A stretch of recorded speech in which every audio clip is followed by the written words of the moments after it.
چه میدانی رسوایی؟ ای بدتر نمیبینی من تو فقر و تنهایی؟ نشد بشم آورایی ببینه کور خدایی، خلق خدایی گفتم تو با خدا هم جدایی. هیلگر شب تنهایی، شبای منم فقیرایی، دخترم پادشاه بودی منم علی تنهایی. روح روزای سختمی طبیب کارای بختمی، نشانه ها افسانه ای نوای شعر و ترانه ای.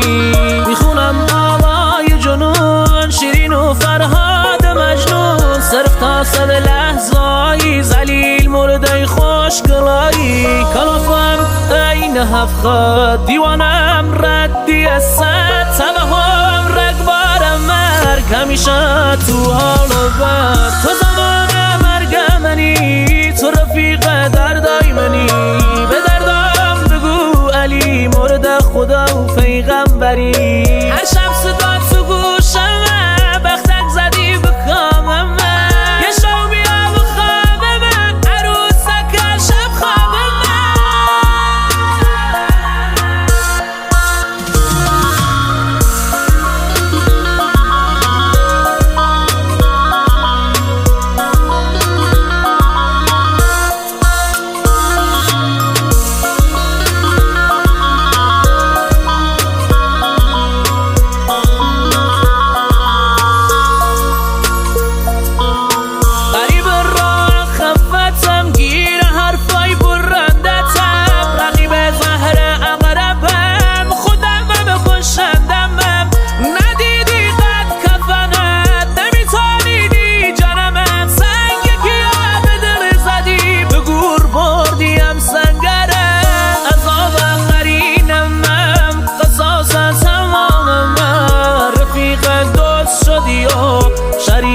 چند قافل کی مثل تو فکر منه، سر در گم حال منه، سیاهی بخت نبینه ندیده چه دلگیره.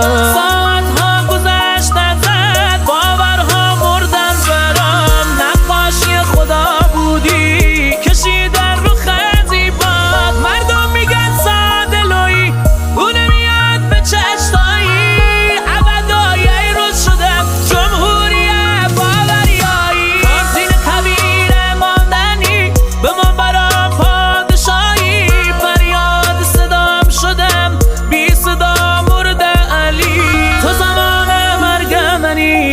رفیق دردای منی، به دردم بگو علی مرد خدا و پیغمبری. هر شب صدا تو گوشمه بختک زدی به کامم.